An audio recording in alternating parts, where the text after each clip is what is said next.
frère Thierry, vous allez nous présenter Alors un personnage très connu en Europe, le père Boutros, oui, Boulade, qui est jésuite de rite oriental.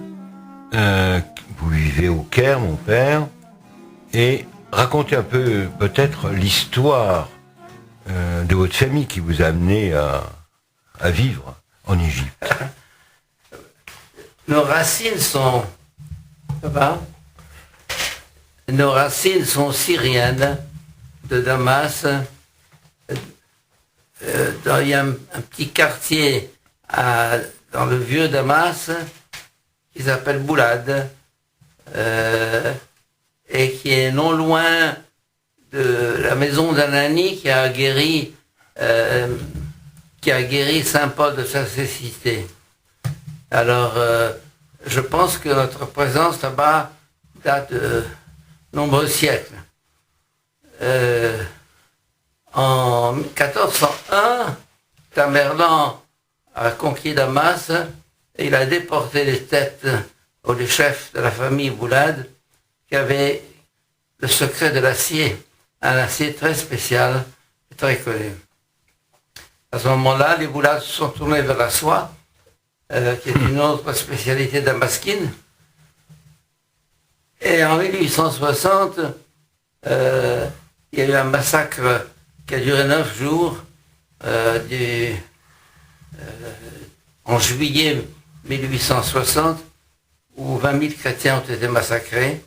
C'est là que mon grand-père a fui Damas avec des milliers d'autres familles,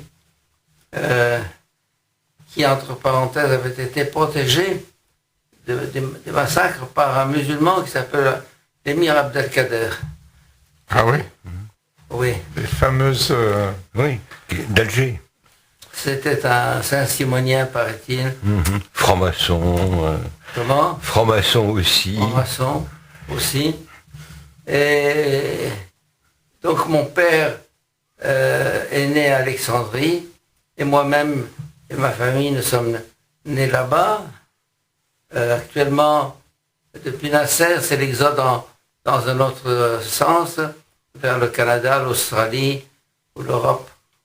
Alors, moi, je suis toujours au Caire, le seul, un des rares descendants de la famille. Voilà. Et vous étiez d'une famille gréco-catholique ou mélangée avec les orthodoxes? D'origine orthodoxe. En 1724, oui. Un patriarche grec catholique a passé à l'église grec orthodoxe, je veux dire, a passé à l'église catholique, et une branche des Grecs catholiques melkites s'est créée dans le Proche-Orient. On les trouve au Liban. Ils sont actuellement un peu partout. Avant-hier, j'étais avec la famille Boulad installée à Paris. On était une vingtaine. Et au Caire, est-ce que vous avez d'autres descendants de réfugiés? Je pense par exemple, à un moment, il y avait des Syriens, des Arméniens. Nous sommes une mosaïque de communautés, oui. 5 ou 6 communautés catholiques et orthodoxes qui sont d'origine syrienne ou libanaise, qu'on appelle les syro-libanais ou les levantins.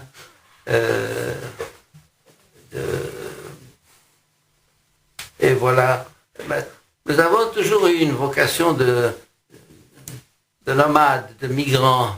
Le Libanais, le Syrien, depuis longtemps est un itinérant. Il va au gré des événements et il s'adapte facilement un peu partout. Mais vous avez gardé quand même votre culture, vos racines. Mes racines, le mot racine est trompeur. Il y a les racines chrétiennes qui sont très profondes en nous, en moi, certainement.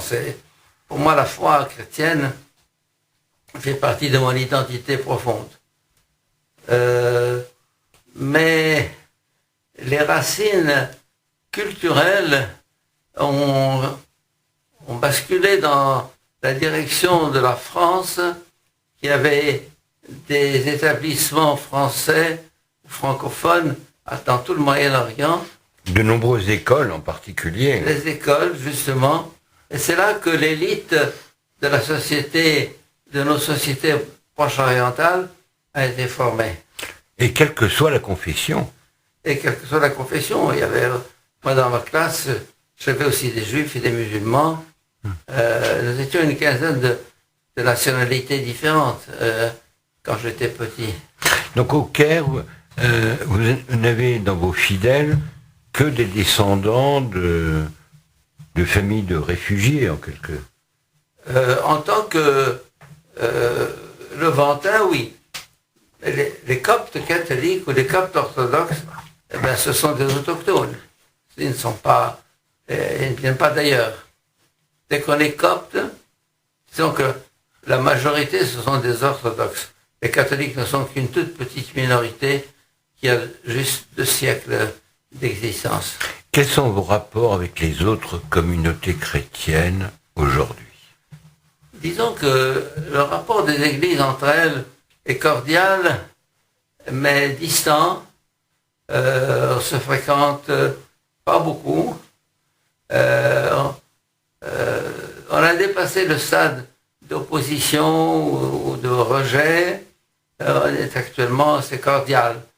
Disons, surtout entre les orientaux, les catholiques orientaux et les orthodoxes orientaux, c'est beaucoup plus proche. Les Grecs, c'est plus distant, parce que le facteur culturel Joue beaucoup. joue beaucoup, oui. Parlons de l'Égypte. Il y a certainement le nombre de chrétiens est sous-évalué, en particulier les Coptes. Vous avez été de Nasser à nos jours, en Égypte. Est-ce que vous voyez une évolution de la situation? Une évolution dans le sens d'une émigration qui va en augmentant. Dans la mesure où le courant islamiste a gagné en importance en Égypte, et en influence et en efficacité, si je puis dire, il y a une méfiance par rapport à l'avenir. On sent que l'islam veut prendre toute la place. Et le président actuel est un peu une exception. Il est en train d'essayer de remonter le courant et de calmer, de supprimer cette tendance fanatique et sectaire des musulmans qui veulent le pouvoir, bien sûr. Ils l'ont eu pendant 1 an avec l'ancien président Morsi. Maintenant... Parce que nous, de France, quand on lit certains textes du maréchal Sissi, on est surpris. On pense quelqu'un qui souhaiterait bien faire, une certaine concorde, même une référence à la loi naturelle, reprochant aux musulmans de commettre des crimes. On est surpris de lire des textes pareils. Et on se dit, d'Occident, mais votre situation s'améliore. Elle s'améliore. Mais alors, on a de l'espoir, oui, mais le courant islamiste est très fort. Est très fort, et on a beau le bannir officiellement, il est toujours là. Hein. Alors, l'administration, est-ce elle obéit aux consignes du président, ou il y a une pesanteur administrative? Elle est bien obligée d'obéir aux consignes du président, mais il y a les 2 courants. Mais le courant islamiste, sa force, tant chez nous que chez vous, en France ou ailleurs, est d'infiltrer les structures sociales et politiques du pays pour agir sur la politique de l'orientation du pays.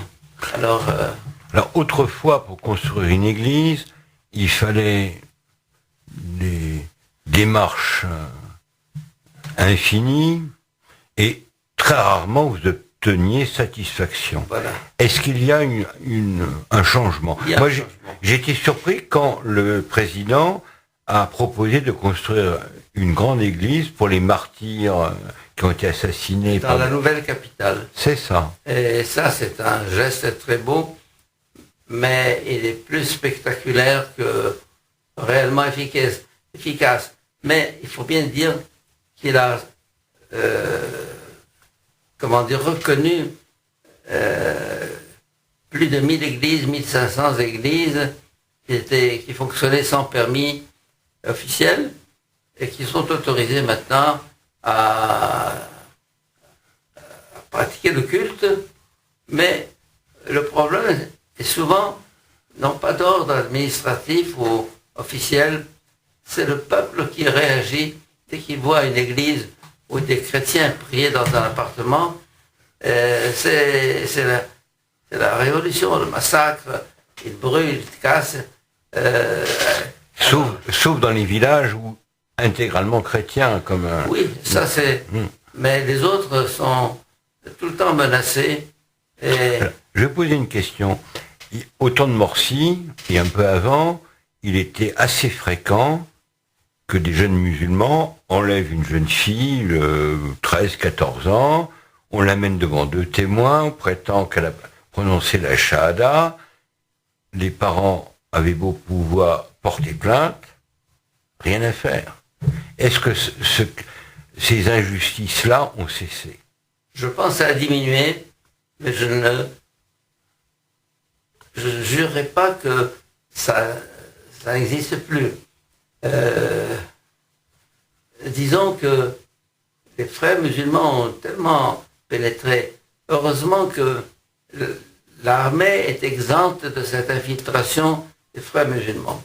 La police l'est encore. Il y a encore, disons qu'il est en train de purger, si je puis dire, de l'administration, la police, l'armée. Mais comme ils sont très influents, l'élément religieux, comme vous le savez très bien, c'est un élément clé. On m'a raconté récemment que les frères musulmans avaient changé de tactique, qu'ils n'enlevaient plus les filles, mais trouvaient les beaux musulmans, des jeunes hommes, pour séduire des chrétiennes, et qu'il y en a un qui s'est converti, qui est devenu chrétien après avoir trompé des quantités de jeunes coptes, et qu'il a avoué ses forfaits. Est-ce que vous êtes au courant? De ce cas précis, non. Parce que ces cas sont tellement fréquents en Égypte qu'on ne peut pas savoir. Je reçois régulièrement, chaque semaine, Coptic Solidarity, les Coptes, il y a d'autres canaux de défense des droits des Coptes qui amènent régulièrement des situations de discrimination.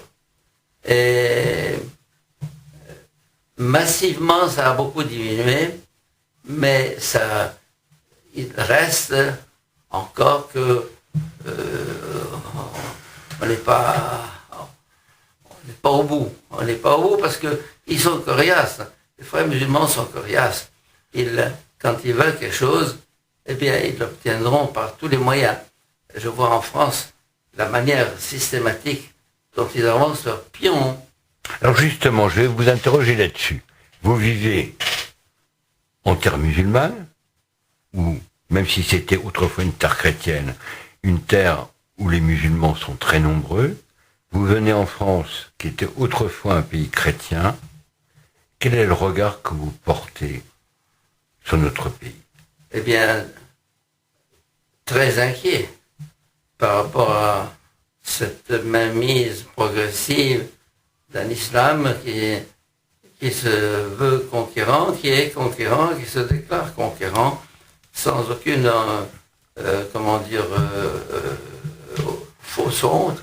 Ils disent, nous sommes là pour rester et pour vous convertir. Par conséquent, les chrétiens qui n'ont souvent de chrétiens que le nom,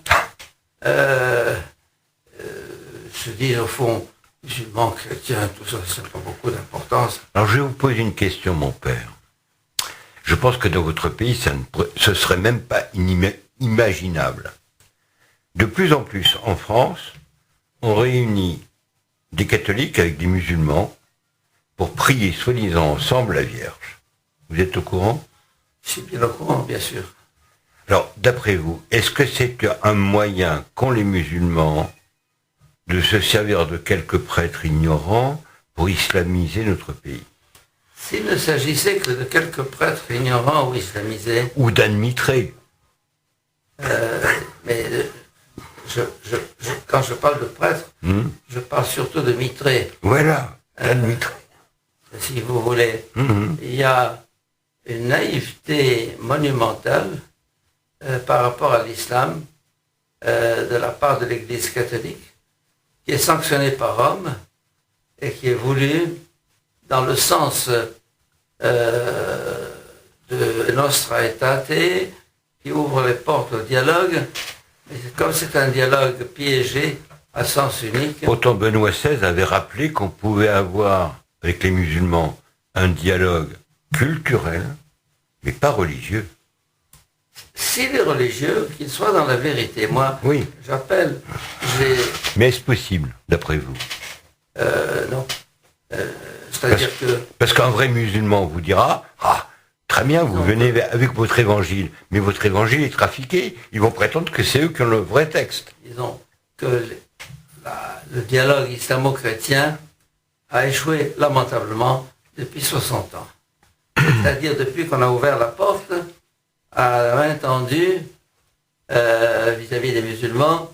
Alors les dominicains se sont engouffrés là-dedans, les jésuites aussi, les évêques en masse, et tous ce que Perron Saligo appellerait les Turcs de profession, Oui.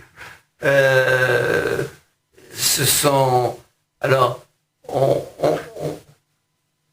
on se voit dire de bonnes choses, gentilles choses, on mange des petits fours, on boit le thé ensemble, on se tape sur l'épaule, on se sourit, un peu comme le pape lorsqu'il a été dans ces pays. On en parlera tout à l'heure. Ouais. C'est effrayant. Mais alors, d'après vous, et j'étais surpris que vous ayez eu le courage de citer Nostra Aetate, un texte du Concile, un texte pour le moins ambigu. D'ailleurs, le cardinal Ratzinger, Benoît XVI, l'a écrit par la suite. Ce texte est certainement tributaire de Massignon, de Corbin, de gens qui ont rêvé un islam, mais qui ne correspond pas à l'islam Si vous voulez, ordinaire. il se réclame d'un islam soufi, mystique. Oui. Or, l'islam soufi mystique est une hérésie en islam. Les soufis sont persécutés comme les chrétiens le sont. Leurs marabouts sont brûlés, détruits. Les tombes des saints rasées. Oui. Alors, pour eux, moi j'ai étudié et enseigné le soufisme en Égypte, et je sais la beauté du soufisme musulman est extraordinaire. Hein. Ils ont des grands poètes. Pas seulement des poètes, mais des textes mystiques authentiques, n'est-ce pas? J'ai toutes sortes de noms que je pourrais citer, mais la question est qu'ils ne sont pas représentatifs de l'islam orthodoxe sunnite. Alors, la masse de musulmans est du courant orthodoxe sunnite. Et alors, dont les représentants officiels et bien connus, c'est l'université de Lazare, l'institution plutôt, plus que l'université, qui a un poids énorme dans le monde musulman, pas seulement en Égypte. Donc vous, quand vous venez en France, vous êtes plutôt pessimiste sur la situation de notre pays. oui, très pessimiste, d'autant qu'il y a une espèce d'alliance, ce qu'on dit, on dirait gentleman agreement, entre la gauche libérale et l'islam. ce qu'on appelle l'islamo-gauchisme, si vous voulez. Et même le mondialisme. Mais c'est la même chose. C'est, disons, le mondialisme, c'est un projet de déstabilisation de l'Europe et de l'Église. Et malheureusement, tout ce qu'on apprend ces derniers temps sur les scandales de l'Église, pas seulement d'ordre sexuel, mais à tous les niveaux, on s'aperçoit que l'Église est infiltrée en profondeur et que Nostra Aetate, c'est le fer de lance. Bon, je ne suis pas contre Nostra Aetate. Je trouve que c'est un document très intéressant et très valable. Je suis pour une ouverture aux différents courants qui ne devrait pas relativiser la foi chrétienne. Parce que elle est qu'on s'ouvre à toute vérité, comme dans les premiers siècles, Clément d'Alexandrie, Irénée, Origène et d'autres. Ou Jean Damascène. Hein. Comment? Ou Jean Damascène qui a vu Jean Damascène, hein. ils ont été ouverts à le logos platonicien, l'école d'Alexandrie. C'est très très beau. Par conséquent, moi je pense que l'Église aujourd'hui est en crise profonde, très profonde. D'abord parce que elle ne s'est pas définie elle-même jusqu'à présent. Et que tout essai ou toute tentative de définition risque de tomber dans le Concile de Trente ou dans le courant intégriste ou dans le courant de la gauche qui se trouve être actuellement avoir le vent en poupe dans l'église de François. Alors, il y a, je dirais, une crise d'identité dans l'église catholique en général. Les églises orientales, alors, beaucoup moins. Alors justement, beaucoup moins parce ça m'est arrivé plusieurs fois de rencontrer à Paris l'archevêque de Damas, qui est le visiteur des Melkites d'Europe, Monseigneur Jean Bart. Alors bien sûr, je me tiens au courant, je lis beaucoup. Son discours me surprend pas du tout. Mais c'est pas ce qu'on entend à Radio Vatican, c'est pas ce qu'on lit dans des revues dites catholiques. Donc on a l'impression que les pasteurs en Orient, les évêques en Orient, cherchent à défendre leur peuple, oui, leur identité, oui, la foi, et n'ont pas peur de désigner, je dirais pas l'ennemi, l'adversaire. Comment? De désigner l'adversaire. Oui. Le mensonge. Et sans compromis, de manière très douce. Alors, vous qui vivez en Égypte, est-ce que vous sentez que ces communautés, qu'elles soient melkites, qu'elles soient coptes, sont assez armées dans ces pays pour résister à l'islam, alors que on peut se targuer en France tous les ans, à Pâques, il y a des milliers de jeunes qui sont baptisés. Mais combien de Français passent à l'islam? Oui. Alors, est-ce que vous pensez que vos chrétientés d'Orient... Elles sont en général vaccinées contre l'islam, pas pour leur attachement à la foi, parce que leur foi chrétienne est une identité ethnique en même temps que chrétienne. Oui. La nuance entre les deux est difficile à dire, n'est-ce pas? Quand on voit les ghettos confessionnels, maronites, grecs catholiques, grecs orthodoxes, et ils sont très fermés. Alors, ça les aide à garder cette foi qui est en même temps une identité, un passé, un héritage, qui fait que ça tient.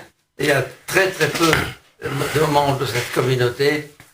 C'est les Coptes orthodoxes parce que ils sont d'abord 10-15 millions, que sais-je. Alors ils sont plus en contact avec le... Moi j'étais cette année en France à une cérémonie de la Semaine Sainte, le vendredi saint le matin, un office très long.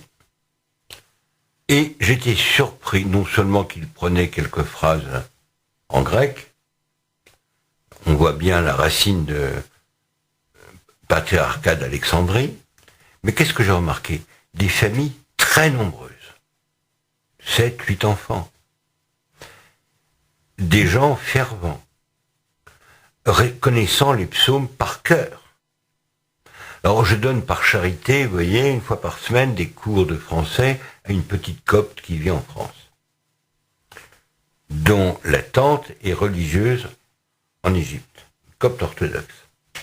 Et je lui demande comme ça, mais tu comprends ce que tu lis, ton livre de prière? Si. Or, elle n'a pas de traduction. Alors, il ne me semble pas que le copte soit la langue usuelle, vernaculaire du copte aujourd'hui. Bien sûr que non. Bien sûr que non. Disons, le copte, c'est un marqueur d'identité, si vous voulez.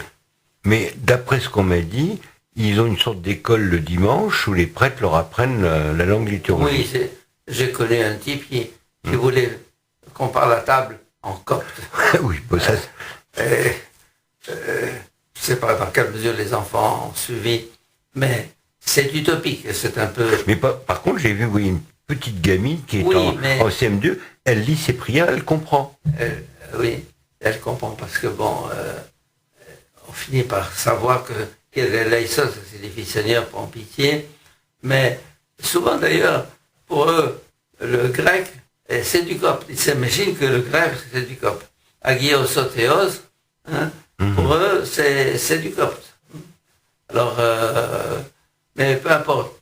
La question, c'est que finalement, ces coutumes linguistiques ou liturgiques, c'est une manière d'affirmation d'identité. Mais c'est pas à négliger en soi. Hein. En soi, ce n'est pas à négliger. C'est pas négligé, non, pas du tout, parce que ce qui montre au fond que l'Église s'est adaptée, et ça découle de l'incarnation, au génie de chaque peuple. C'est finalement le peuple, à travers la liturgie, s'attache à la foi. Alors c'est à la fois une manière de sauver, à travers des formules ou des rites, une identité menacée. Alors ce que je voulais dire, que ces coptes qui vivent en France, qui sont assez nombreux, j'étais étonné, gardent, même s'ils habitent loin les uns des autres, une foi fervente. Et que l'impression qu'ils donnent que pour rien au monde, il manquerait la liturgie. Oui, ça c'est vrai. Ça c'est vrai. Si vous voulez, moi j'ai un peu le sentiment que l'Europe sera convertie par les Coptes. Ou les Russes. On arrive au mot de la fin. Bon, dernier mot, mon père. Vous qui venez d'Orient, d'où est venue la lumière, vous êtes inquiet pour l'avenir de notre pays? Et la France, oui. C'est évident, je suis très inquiet. Très inquiet parce que, alors pour moi, la question n'est pas de faire front de façon politique ou encore moins militaire, mais c'est un renouveau de la foi. Moi, j'ai écrit une lettre au pape Benoît XVI, 2007, donc ça fait déjà 12 ans, qui se trouve dans Internet. SOS pour l'Église aujourd'hui, une lettre de 6 pages dans laquelle je demande une triple réforme de l'Église, théologique et catéchétique, pastorale et spirituelle, sans un renouveau. Ce que, après la Deuxième Guerre mondiale, on appelait le réarmement moral, mais au niveau de l'Église... Qui était d'origine protestante, d'ailleurs. Peut-être bien, oui. Au niveau de l'Église, une vraie réforme, et je proposais dans ma lettre, justement, un concile, genre de concile, ou un synode, plutôt au niveau mondial, dans lequel où il n'y aurait pas que des prêtres ou des évêques ou des cardinaux, mais des laïcs et même des non-croyants, pour nous aider à repenser le problème. Mais c'est plus complexe que ça, et je crois que j'étais un peu... trop en avance. Oui, voilà. Mais, d'une manière globale, vous, Église d'Orient, est-ce que vous avez conscience que vous pouvez apporter beaucoup à l'Église moribonde d'Occident? Oui, parce que je crois en Dieu, en Jésus-Christ. J'ai une foi à la fois profonde et pugnace, parce que je suis un type qui ne me tait pas. Et j'ai des plans de reconquête de l'Église, mais l'Église qui naîtra ne sera pas du tout semblable à l'ancienne. N'aura plus le même... Écoutez, sur ces mots pleins d'espoir ou d'espérance, je vous souhaite un bon séjour en France. Merci, Père. Et j'espère vous revoir Voilà. lors de votre prochain passage, Inch'Allah. si Dieu veut.